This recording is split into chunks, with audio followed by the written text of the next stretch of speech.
तुमचं बेसिंग कितीही घासलं तरी सुद्धा डाग आणि चिकटपणा जात नसेल तर हा व्हिडिओ नक्की बघा।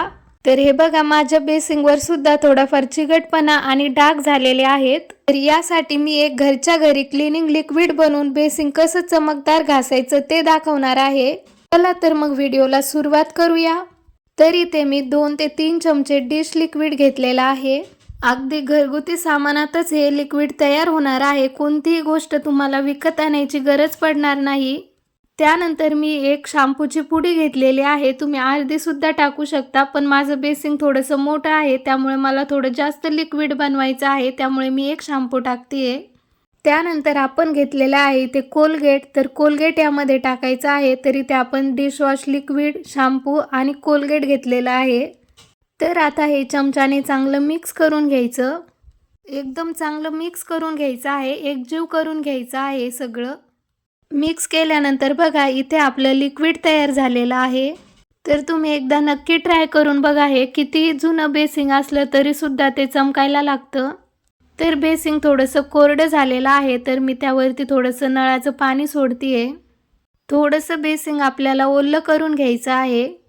त्यानंतर आता आपल्याला आपण हे तयार करून घेतलेलं डिशवॉश लिक्विड बेसिंगला अशा प्रकारे लावायचं आहे। तर तुम्ही ब्रशने सुद्धा लावू शकता, पण मी हातानेच लावलं कारण ते मग व्यवस्थित लागतं। त्यामुळं तुमच्याही बेसिंगवरती खूप डाग आणि घाण असेल तर एकदा हे नक्की करून बघा। हे लिक्विड जर आपण हाताने असं पसरवून घेतलं ना तर ते एकदम छान लागतं बेसिंगला। हे लिक्विड लावल्यानंतर आपल्याला हे 5 मिनिटं असंच सोडून द्यायचं आहे बेसिंगवरती। त्याला पाणी लावायचं नाही आणि घासायचं सुद्धा नाहीये। 5 मिनिटं असंच ठेवायचं आहे। तर आता ह्या बाउलमध्ये तुम्हाला थोडंसं लिक्विड दिसलंच असेल उरलेलं, तर याचा वापर सुद्धा आपण पुढे करणारच आहोत। तर त्यामध्ये थोडंसं पाणी टाकायचं। 5 मिनिटानंतर हे लिक्विड बेसिंगला एकदम छान लागतं आणि मग त्याचा रिझल्ट आपल्याला छान मिळतो। तर 5 मिनिटाच्या नंतर बघा, मी ते एक स्क्रबर घेतलेलं आहे तारेचं आणि हे लिक्विड जे आहे तर एकदम छान आपल्या बेसिंगला लागलेलं आहे। आता हे बेसिंग बघा, आपण स्वच्छ चांगलं घासून घेऊ। बघा, हे असं कॉर्नरमध्ये, तर आपण रोज कितीही स्वच्छ केलं हे बेसिंग तरी सुद्धा रोजच्या वापरामुळे, आणि जास्त महत्त्वाची गोष्ट म्हणजे आपल्या इकडे जर खारं पाणी असेल तर खूपच त्याचे डाग पडतात। भांड्यावरती म्हणा, स्टाईलवरती, बेसिंगवरती कुठेही त्याचे डाग पडलेले असतात। तर त्याच्यासाठी सुद्धा आपण हे लिक्विड यूज करू शकतो। तर बेसिंगचे पूर्ण चारी कोपरेही सुद्धा मी व्यवस्थित घासून घेतले। तर आपलं जे उरलेलं लिक्विड होतं तर त्याने मी पूर्ण ही आजूबाजूची स्टाईल आणि नळ घासून घेतले। त्यानंतर बघा, आपण आता हे पूर्ण धुवून घेऊया। तर इथे मी एका ग्लासमध्ये पाणी घेतलेलं आहे। तर अगोदर मी ते आजूबाजूची जी स्टाईल घासली होती तर ते धुवून घेणार आहे। त्यानंतर नळ धुवून घेतला। अगोदर हे वरचं धुवून घेतलं की मग वरची घाण बेसिंगमध्ये येत नाही, त्यामुळे मग मी हे सर्व अगोदर वरचं धुवून घेतलं। त्यानंतर मग बेसिंग सुद्धा एकदम छान धुवून घेतलं। तुमचं बेसिंग जर जास्तच खराब झालेलं असेल, एका याच्यात जर निघलं नसेल तर दुसऱ्या याच्यामध्ये नक्की स्वच्छ होईल। तर तुम्ही बघू शकता, इथे आपलं बेसिंग आणि नळ एकदम छान चमकायला लागलेले आहेत।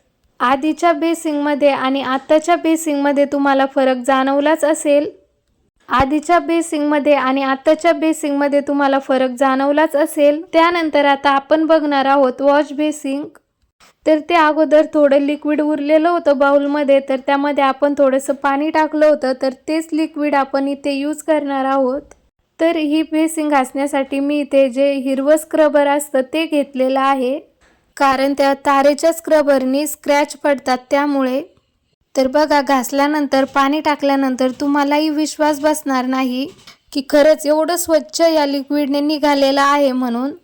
तुम्ही यामध्ये अजून एक गोष्ट ॲड करू शकता। तुमच्याकडे जर व्हाईट विनेगर असेल तर तुम्ही ते सुद्धा यामध्ये ॲड करू शकता। तर तुम्ही बघू शकता, आपलं जे वॉश बेसिंग आहे ते पाणी टाकल्यानंतर एकदम छान निघालेलं आहे लिक्विडनं। तर तुम्ही सुद्धा एकदा नक्की ट्राय करून बघा। व्हिडिओ जर आवडला असेल तर व्हिडिओला लाईक करा, शेअर करा आणि आपल्या चॅनलवरती जर नवीन असाल तर चॅनलला सबस्क्राईब करा।